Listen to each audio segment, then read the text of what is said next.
sets the bar pretty high, but tonight he's aiming low. So Lauren, aim low. Okay, aim low. The title, the subtitle is Don't Aim High If You Want to Achieve Great Things. I know you think it's kind of a ridiculous title. Please bear with me, I'll try and explain. So, what do you want to do that means something to you you haven't done it? What is something in Mark's one-day bucket that's sitting there, it's got a lot of personal meaning, but it's just not getting done? Years slip by, none of us are getting any younger, and we shouldn't leave these things in the bucket. So I would say that we are not a good sample size. We are all here because we're working on something that we see as a weakness, public speaking, one of the greatest fears that the majority of people have. Does anyone know why that is? Just out of curiosity. Why do people in general hate public speaking so much? Anybody? Because they're not used to it. Rejection. That's good, yeah. In a bit of a deeper, so in our reptilian brain, when we have a lot of eyes on us, it means we're being hunted. That's what psychologists say, so that's a random fact. But anyway, I would imagine that we as a collective group, we don't have too many things that are sitting around, because I would say we're all go-getters, right? We're all here, we're all working on something we want to work on. A lot of people with things that are sitting in the bucket, they're not really at clubs and working on their weaknesses. But I'm sure we all have something small, I know I do. So if I can help you just maybe get that one small thing that's sitting there that means something to you, that for me is, that'll make this worth it to me. So I'm gonna kind of backstep a bit, I'm gonna talk about myself. So I'm very proud of some things, and I'm obviously upset with some personal failures I've had. I've had a lot of ups and downs in my life. One thing I'm very proud of is some of my athletic accomplishments. And the reason is because I was a very shy, a very unathletic kid. And I ended up having I had some ups and downs in my professional career, but I had some great moments. So for me, that means a lot. So I didn't aim high. When I look back at the things I'm most proud of, I didn't aim high like you're always told to do. And the problem with aiming high when you have these great goals and dreams is, for a lot of people, myself included, it's just too hard. So listen to this beautiful quote by the great entrepreneur Andrew Carnegie.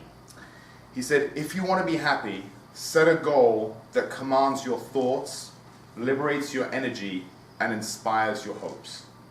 How beautiful and grandiose is that goal? Doesn't it make you want to dream these huge, magnanimous things? What about Tony Robbins' mentor, the great Jim Rohn? He says, goals, there's no telling what you can do when you get inspired by them. There's no telling what you can do when you really believe in them. And there's no telling what will happen when you actually act on them. Now you're probably thinking, what am I talking about? I'm contradicting these incredible mentors, these incredible motivators. Well, yes, I am. Because the majority of us, again, not us as a collective, the majority of people out there that are less go-getters, they're not really setting these grandiose goals. And the problem is, if you aim too high, you just simply don't know where to start. You don't have the knowledge, you don't have the experience, you don't have the confidence to even begin. So let alone get there. So a lot of great goals that are set in brief moments of inspiration, they remain unfulfilled potential. And me personally, I think they're two of the saddest words in our language. Unfulfilled potential. So let's go back to me. If you would ask any of my schoolmates, do you ever see this shy kid, 8 years old, 10 years old, 12 years old, getting in these brutal, bloody wars in the ring, in the cage, all these things that I'm very proud of? They would say no. And the reason is because I never planned to. It was all steps. I started off in traditional martial arts at a local gym down the street from my parents. After years and years and years, I moved on to the combat arts, just training, boxing with Ken, jiu-jitsu, like more physical things. And then eventually it became, competing. Then you're competing as an amateur, you're winning, you're doing well, then you want to take the next step. And the reason I took the next step is because I realized that I had a very small window of doing something physical that you have your whole life to do a lot of other goals, whether it's travel, whether it's making money. Look at these incredible CEOs in their 80s making a lot of money. A physical thing you have to be relatively young to do these things. So, as I've said before in previous talks, the biggest fear that I have personally is that I'm successful to the outside person, grandkids at my feet, all these, you know, worldly things that are trinkets that are fun to have and nice, but I wish that I had done more when I had the opportunity to do them. So I don't want any of you guys to ever be in that situation either.